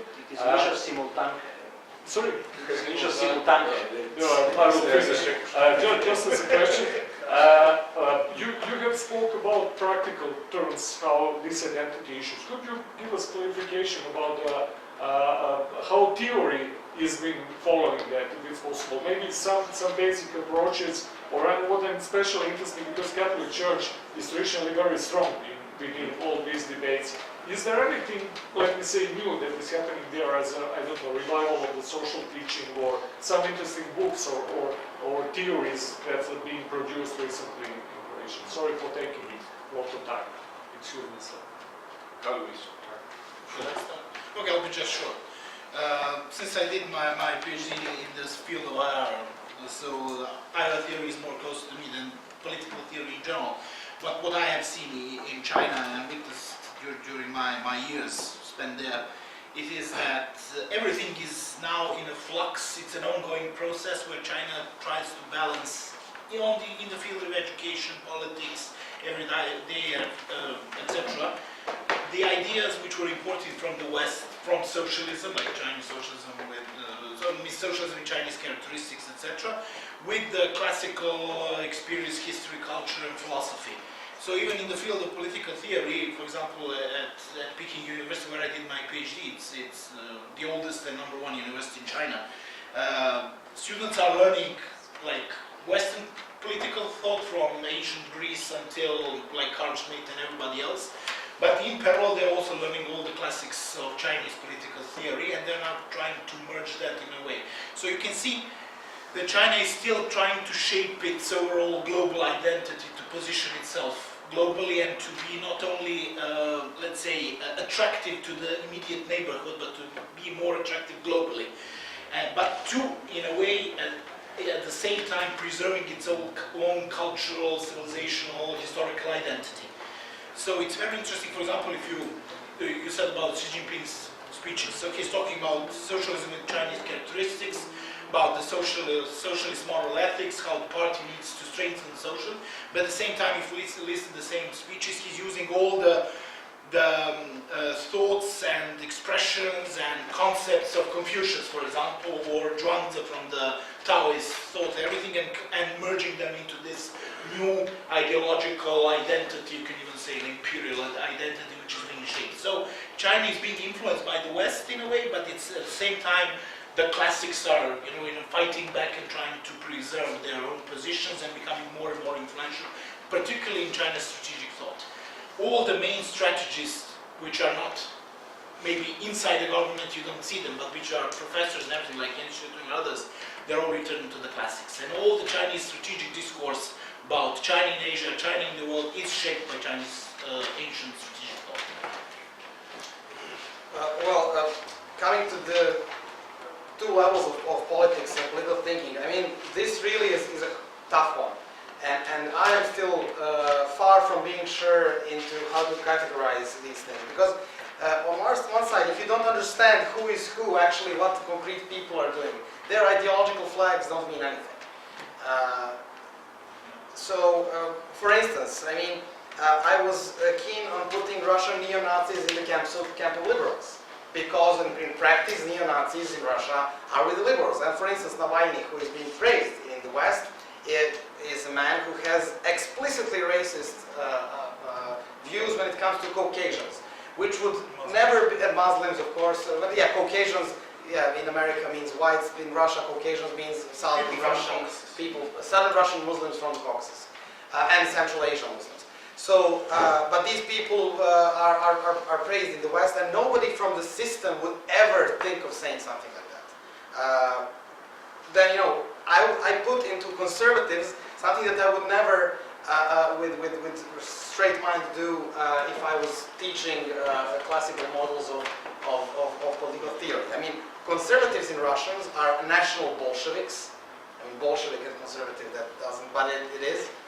Stalinists, Eurasianists, and monarchists. Probably some other groups, but they all somehow fall into the group of conservatives. Because why? Why is this?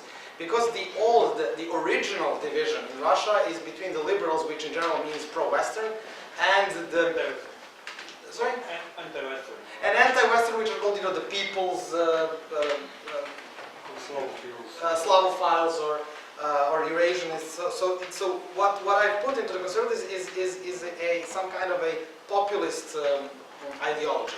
But one very important characteristic about them is that they are explicitly anti-racist, which we can never say for the liberals.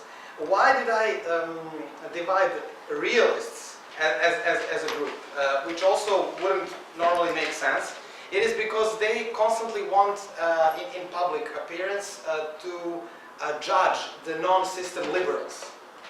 They are hesitant, although they do sometimes. They attack the system and non-system conservatives. You have struggles within the United Russia Party, which is a catch-all party with people of all sorts. And I would say that the Russian Parliament is also a catch-all parliament. And everybody, by the way, in the Parliament is a system. Nobody is excluded. But realists, I put them because they like to present themselves as down-to-earth. Let's talk about business, and they want to present themselves as rational and so on and so forth. But all of the conservatives would consider them fake and would consider them as people who are very interest-oriented. That they are in United Russia only because of their careers and so on. The question of national bank is very important. It is one of the constitution. A national bank, apart from Ukraine, is probably one of the most important questions. I'm not economist, so I don't know really to what extent this is reality and to what extent this is a good topic on which the government can gather a part of its supporters. Because the Surkov system, the main characteristic is to have a left and right hand. For instance, to finance anti-fascist groups and to finance pro-fascist, to to have the illusion of political life constantly, but not only on the level of parties, but on the level of NGOs, media, everything, blogs. And I think that we've got somebody who mastered this even better today in Serbia. But that's a completely different topic. I guess, yeah, another example, I consider Ukraine and all of the Soviet Union as part of Russian space. Even today, I consider the most hardened anti-Russian Ukrainians as part of the Russian space because they function in similar relations. And this marriage between neo-Nazis and liberals that only latently existed on Russian streets when there are some illegal protests, and then the police comes and arrests everybody, and then cameras film famous Czech player Kasparov talking about democracy not existing in Russia and so on. Well, in Ukraine, this turned into a civil war because the fist of the liberals, of the actually politicians who got to support of people like John McCain and not only Victoria Nuland and EU high EU officials who visited, the fist of the Ukrainian revolutions were neo-Nazis, hardened neo-Nazis that would never say twice they are not neo-Nazis. I mean, they're symbolism, but this was, of course, for geopolitical reasons, completely ignored in the global media. And yes, so this function in Belarus is the same thing, more or less. So yeah, if there's a need for clarification, we can talk later. Yeah, for your question, as I said before, in Croatia we had this national creed that lasted for 2 decades. For the past few years, I would say, ever since the fall of Milanović government, and a few years before maybe, we had the rise of political scientists and theorists who are trying to now reconfigure what was actually going on.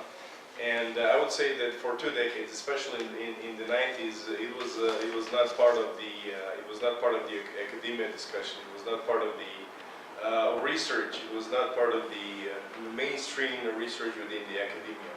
And as Mr. Gáić just mentioned, the scholar on the forefront of who is actually my professor, whom I really admire a lot, is Professor Ďurkovich, who's my professor at the master level and the PhD program. And as you mentioned, Stefan, Mr. Gáić, he just published a really good book called War and Myth, and I would highly recommend it's in Croatian, but you can easily read it. So I would say it's been published just, I would say, a month ago.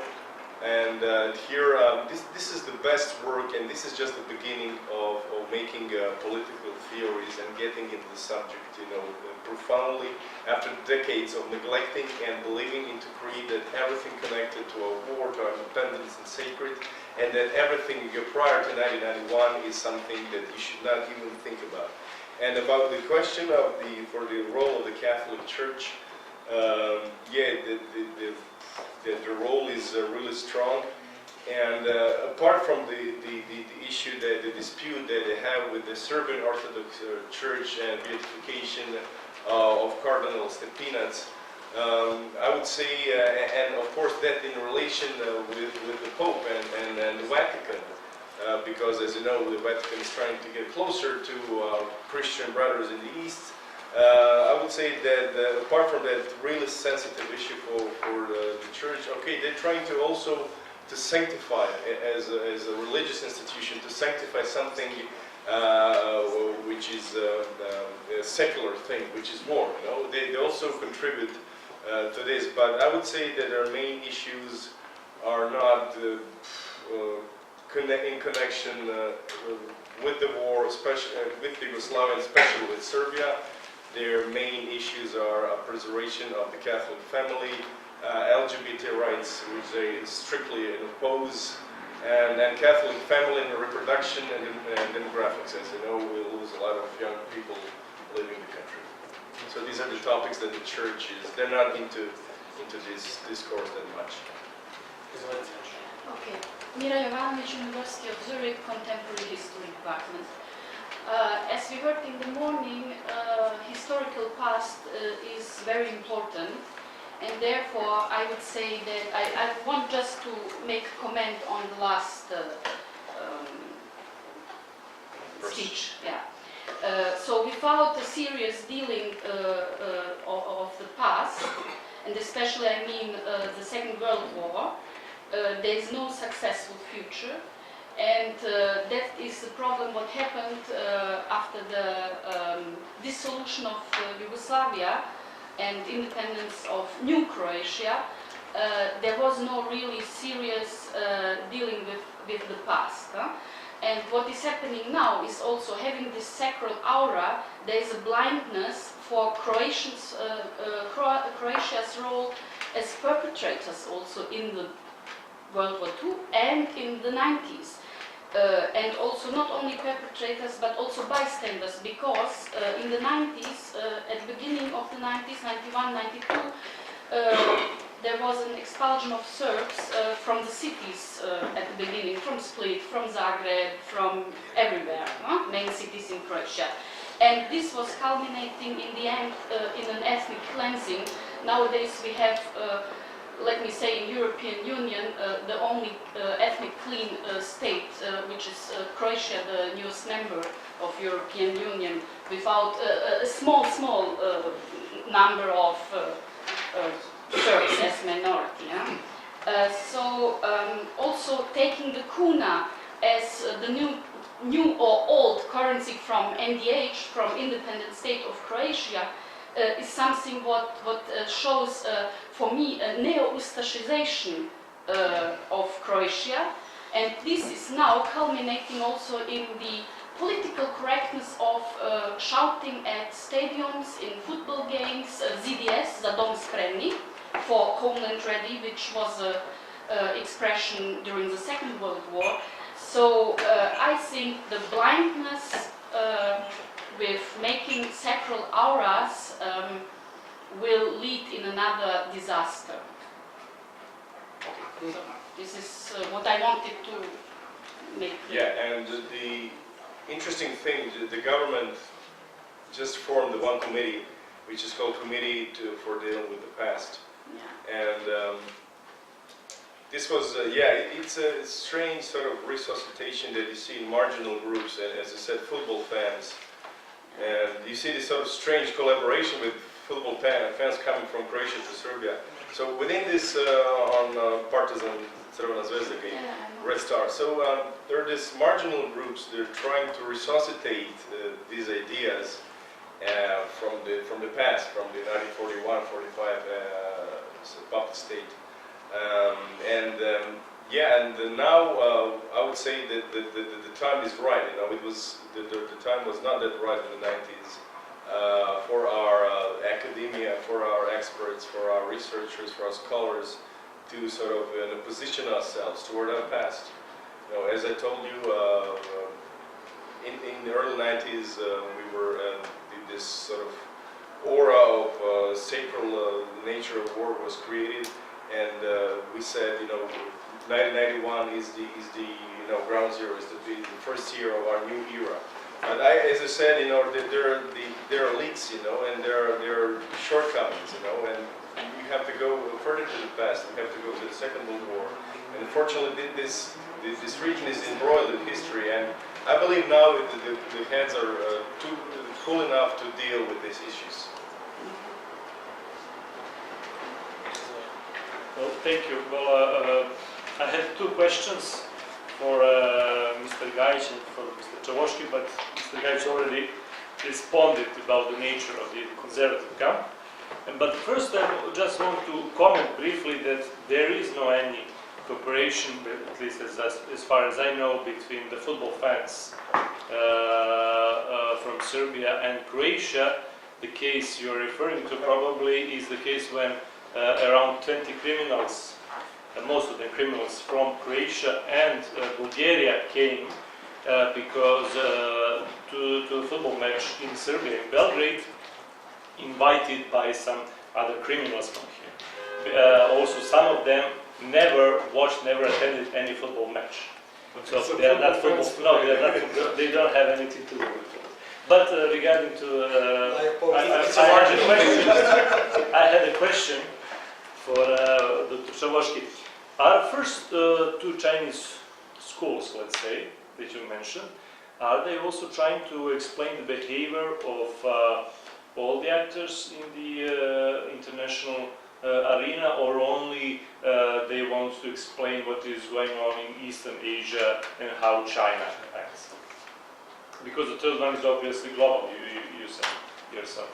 The third school. Well, the first one is also in a way global, but they are at the moment mostly adapted to the conditions of East Asia.